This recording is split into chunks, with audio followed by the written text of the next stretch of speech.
किसी ने पूछा है, हमारे जीवन में ध्यान इतना आवश्यक क्यों है कि आप हमेशा ध्यान की बात करते रहते हैं। क्या जो लोग ध्यान नहीं करते वह जीवन नहीं जी रहे हैं? क्या वह खुश नहीं हैं? आखिर ध्यान इतना जरूरी क्यों है? नहीं, ध्यान जीवन जीने के लिए बिल्कुल भी जरूरी नहीं है। जीवन स्वयं चलने वाली चीज है। अगर आप कुछ भी नहीं करेंगे तब भी जीवन चलता रहेगा। सभी जानवरों में, सभी पक्षियों में कोई भी ध्यान नहीं करता, लेकिन जीवन तो उनका भी चलता है। सब जन्म लेते हैं, मृत्यु को प्राप्त होते हैं। इस बीच कुछ न कुछ हम कर ही लेते हैं। कुछ चीखते हैं, कुछ चिल्लाते हैं, कुछ खुश हो जाते हैं तो कुछ दुखी हो जाते हैं। और इसमें भी हमें एक बड़ी आस रहती है कि इस जीवन में भले ही हमने कुछ ना किया हो, अगले जन्म में बहुत कुछ करेंगे, और जिसका हमें पता भी नहीं है कि वह अगला जन्म है भी या नहीं। जरा सोचिए, जो समय आपको मिला है, जहां आप जीवित हैं, सोचने विचारने की उच्च क्षमता के साथ उसका आप उपयोग नहीं कर पा रहे हैं। आप फंसे हुए हैं दुनियादारी में, संसार में। अजीब अजीब से विचार आपके मन में आते रहते हैं। किसी से कुछ लेना है, किसी को कुछ देना है, किसी का कुछ बाकी है, किसी को कुछ दिखाना है। कोई मुझे कुछ समझता नहीं है तो उसे कुछ समझाना है। अपने घर से ज्यादा दूसरों के घर पर ध्यान देना है। हमें कुछ मिले ना मिले, दूसरों को कुछ नहीं मिलना चाहिए। कितनी तरह की अजीब अजीब सी बातें मन के भीतर चलती रहती हैं। इनमें से ज्यादातर बातों का कोई मतलब नहीं है। वह हमारे जीवन जीने के लिए जरा भी उपयोगी नहीं है। फिर भी हमारे विचारों का 90% हिस्सा यही बातें होती हैं और इसका हमें पता भी नहीं चलता। जरा सोच कर देखिए, अगर इन 90% बेकार के विचारों को हम अपने मन से हटा सकें और इनमें बहना छोड़ दें, तब हमारा जीवन बहुत शांत हो जाएगा। जिस शांति को हम दर बदर ढूंढते हैं वह हमें अपने भीतर ही दिखाई दे जाएगी। और तब शायद आपको यह समझ में आएगा कि हर मनुष्य के पास वह काबिलियत है कि वह जो चाहे पा सकता है, लेकिन उसकी ऊर्जा का एक बहुत बड़ा हिस्सा बेकार की, व्यर्थ की विचारों में बह जाता है और उसकी सोच की ताकत कमजोर हो जाती है। और कभी कभी यह इतनी कमजोर हो जाती है कि व्यक्ति अपना खुद का जीवन बचाने के लिए भी शक्ति एकत्रित नहीं कर पाता और आत्महत्या जैसे कदम उठाने के लिए तैयार हो जाता है। जबकि इन व्यर्थ के विचारों के बिना हम बहुत शक्तिशाली हो जाते हैं, मानसिक तौर से दृढ़ हो जाते हैं और हमें वह सब चीजें दिखाई देने लगती हैं जिनसे अभी तक हम अनभिज्ञ थे। इसका मतलब यह नहीं है कि कोई चमत्कार दिखाई देने लगता है, बल्कि हमें जीवन दिखाई देने लगता है।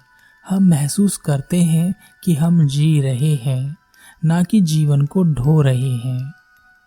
बुद्ध के पास एक राजा आया।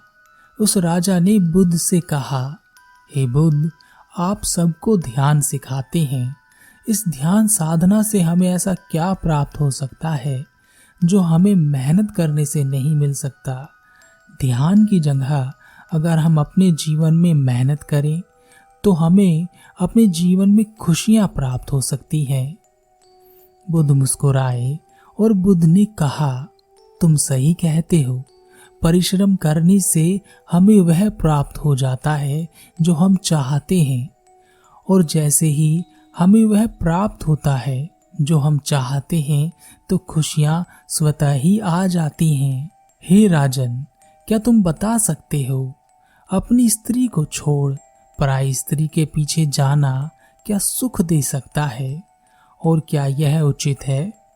राजा ने कहा, नहीं, यह बिल्कुल भी उचित नहीं है और ऐसा करने से सुख नहीं, जीवन में दुख आएगा।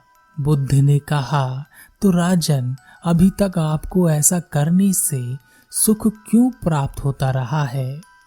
राजा बुद्ध की बात का जवाब नहीं दे पाया। तब बुद्ध ने फिर से राजा से पूछा, क्या किसी की हत्या कर जबरदस्ती किसी से कुछ छीन लेने से सुख प्राप्त हो सकता है? राजा ने कहा, नहीं, ऐसा करने से हम पाप की भागी बन जाते हैं और जिससे दुख प्राप्त होता है।